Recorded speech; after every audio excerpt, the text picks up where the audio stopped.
আজকে বিপাশাদির জন্মদিন। বেঁচে থাকলে আজ তার বয়স 59 বছর। আমরা তার নেতৃত্বে একটি সংগঠন চালু করেছিলাম 2013 সালে, প্রসঙ্গ নজরুল সঙ্গীত। আমরা সংক্ষেপে যেটাকে বলি প্রণস পরিবার।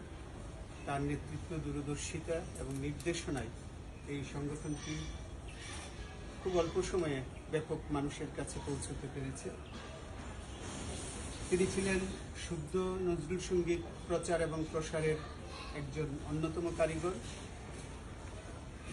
অনেক দুর্লভ গান তিনি সংগ্রহ করে আদি সুরে রেকর্ড করেছেন এবং সেগুলো এখন অন্য শিল্পীরাও গেয়ে থাকেন।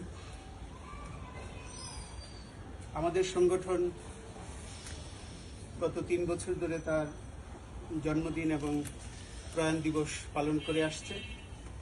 ইতিমধ্যে আমরা একটি স্মৃতি পুরস্কার, বিপাশা গুহ ঠাকুরতা স্মৃতি পুরস্কার চালু করেছি এবং খুব শীঘ্রই আমরা একটি মিলনায়তন তার নামে আমরা প্রতিষ্ঠা করার উদ্যোগ গ্রহণ করেছি।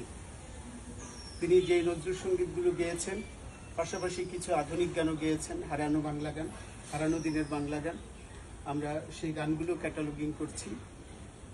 ইতিমধ্যে তার উপর আমরা একটা স্মারকগ্রন্থ ছোট্ট করে প্রকাশ করেছি। ভবিষ্যতে আরও বৃহৎ কলেবরে আমরা গ্রন্থটি প্রকাশ এবং প্রচার করার চেষ্টা করব।